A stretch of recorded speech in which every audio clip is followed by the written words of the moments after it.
अस्सलाम वालेकुम स्टूडेंट्स। यहाँ पे हम लोग देखने वाले हैं कि ब्रेक और कंटिन्यू ये दो कीवर्ड्स जो हैं ये किस जगह पे इस्तेमाल होते हैं, क्यों इस्तेमाल होते हैं, इनका क्या मकसद है। तो ब्रेक तो नाम से ज़ाहिर है कि ब्रेक का मतलब है ब्रेक लगाना, ख़त्म करना, कट करना। तो ये कहाँ इस्तेमाल करते हैं, ये आमतौर पर हम लूप्स में इस्तेमाल करते हैं, स्विच में इस्तेमाल करते हैं, आपने देखा था। तो कीवर्ड लफ्ज़ से मुझे एक और चीज़ याद आ गई है कि सी और सी प्लस प्लस या जिस भी लैंग्वेज में आप काम कर रहे हैं उस लैंग्वेज के अपने कुछ कीवर्ड्स होते हैं, यानी कुछ ऐसे अल्फाज जो उस लैंग्वेज के अपने अल्फाज होते हैं। ब्रेक का सी में एक अलग काम है, सी आउट का एक अलग काम है, मेन का एक अलग काम है, इसी तरीके से हैश इंक्लूड इसका एक अलग काम है। तो आप ये याद रखें कि अपने किसी भी जॉब में, किसी वेरिएबल नेम में, आगे हम फंक्शन नेम्स लिखेंगे, उसमें एरेज़ में किसी भी जगह आप इन कीवर्ड्स को इस्तेमाल नहीं कर सकते।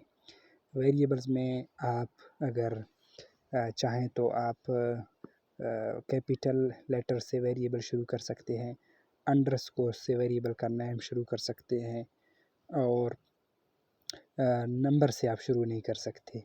और दूसरी बात है, कीवर्ड आप एज अ वेरिएबल इस्तेमाल नहीं कर सकते। हम ये नहीं कह सकते कि इंट इफ़ या इंट ब्रेक या इंट फॉर, ये इसके अपने कीवर्ड्स हैं, अगर इसको हम इस्तेमाल करेंगे तो फिर गड़बड़ हो जाएगी। तो अब ये एक कीवर्ड है ब्रेक, इसका क्या मतलब है, ये आप देखें एक लूप है, हमने लूप चलाया हुआ है कि जब तक आई की वैल्यू 10 से कम हो तब तक आपने ये लूप चलानी है। तो इसका मतलब है इसको 10 मरतबा हेलो प्रिंट करवाना चाहिए, लेकिन अगर हम इसको रन करें तो आप देखेंगे कि ये इसको 10 मरतबा प्रिंट नहीं करेगा। ये देखिए इसने 5 मरतबा प्रिंट कर लिया है, 1 2 3 4 5 मरतबा क्यों प्रिंट कर लिया इसने, क्योंकि हमने यहाँ पे एक कंडीशन दी है। क्या कंडीशन है, if I is equal to 5।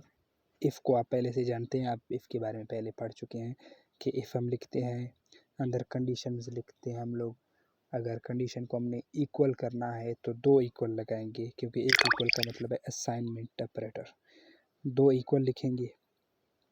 तो यहाँ पे हमने कहा if I is equal to 5, अगर आई 5 के बराबर हो तब ब्रेक, यानी अगर आई जाकर 5 के बराबर हो जाए तब आपने ब्रेक करनी है, उससे आगे नहीं जाना।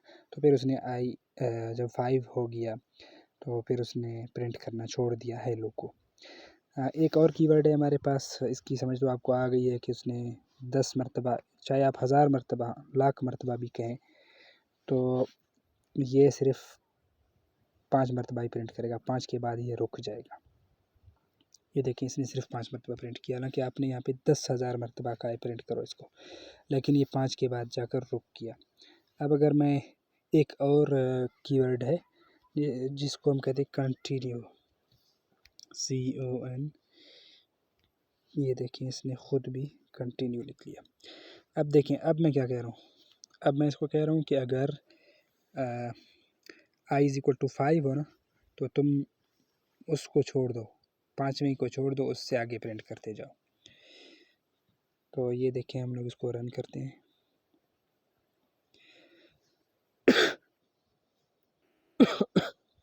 आप देखें 1 2 3 4 5 6 7 8 9, उसने 9 किए, 10 नहीं किए। क्यों? क्योंकि उसने 5वां छोड़ दिया था। हमने कहा था जब 5वां आ जाए तो 5वें को छोड़ के आगे कंटिन्यू करो, तो कंटिन्यू का मतलब ये है।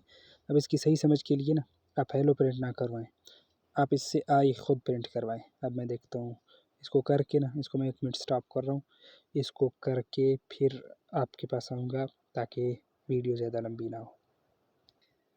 अब आप यहाँ पे देख सकते हैं कि मैंने प्रिंटेड नंबर आई \n, ये क्या करेगा, प्रिंटेड नंबर लिखेगा, उसके आगे आई की जो वैल्यू होगी वो प्रिंट करेगा, इसके बाद फिर न्यू लाइन पे जाएगा।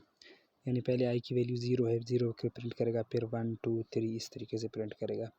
अब आप देख सकते हैं कि अगर मैं इसको रन कर दूं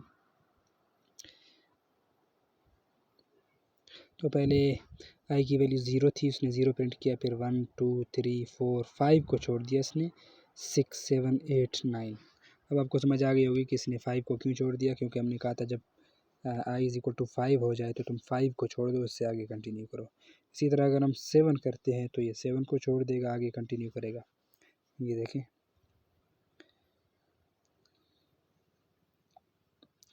0 1 2 3 4 5 6 फिर 8 9 7 को उसने छोड़ दिया। तो अब आपको उम्मीद है समझ आ गई होगी कि कंटिन्यू और ब्रेक इन दोनों का क्या मतलब है और कहाँ यूज़ होते हैं।